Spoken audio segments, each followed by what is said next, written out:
Jack Roberto kay Kylie Padilla. Walang guy na hindi ma-inlove sa kanya. Hindi pa po kayo nakapollow, follow and share lang po. Diretsahang tinanong ni Jack Roberto kung may chance ba na ligawan at maging jowa niya ang kapuso actress na si Kylie Padilla. Maraming nagsiship ngayon sa kanila dahil sa matinding chemistry at kilig na hindi hatid sa kanilang kapuso afternoon drama series na My Father's Wife. Kaya naman kahit walang relasyon sa tunay na buhay, ang akala ng sumusubaybay sa nasabing programa ay totoong may namamagitan na kina Jack at Kylie. Sa guesting na Jack sa Fast Talk with Boy Abunda, kamakailan ay nagtanong siya kung may chance ba na ligawan niya si Kylie. You know, Tito Boy, hindi siya mahirap mahalin. Napaka-open, genuine, and napakatalinong kausap.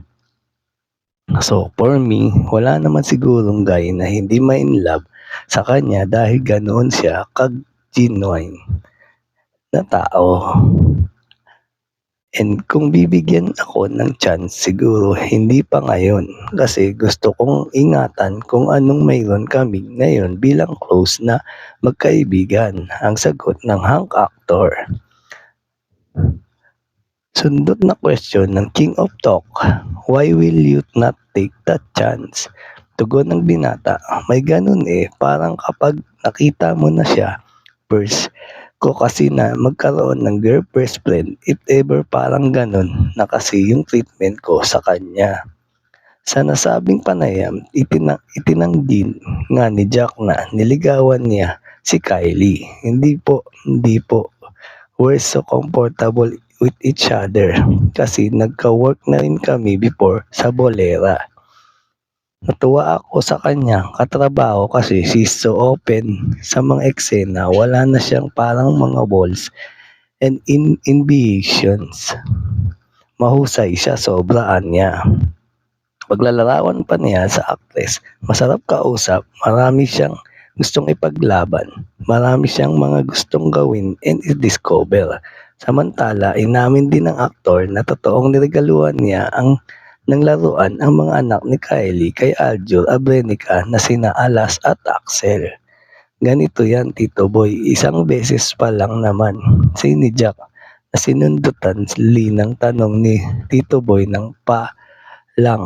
So, ibig sabihin may sunod pa. Natawa muna si Jack sabay sabing depende sa age ng kids.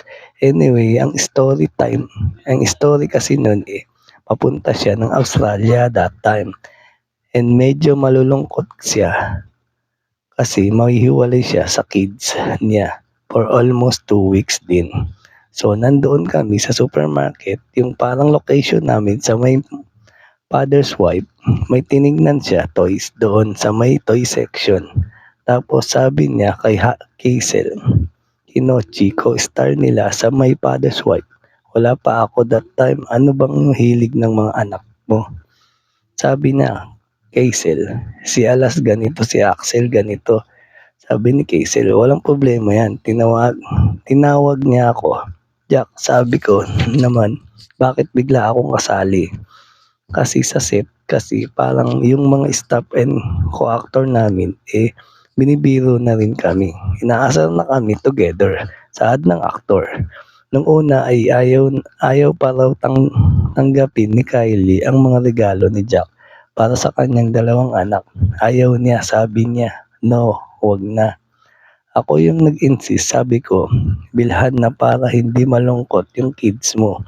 Tsaka kapag nakita mo silang nilalaro yung toys na binili kasi mahilig sa soccer yung dalawa. So after that, kinagabihan parang naglalaro na yung kids niya ng soccer.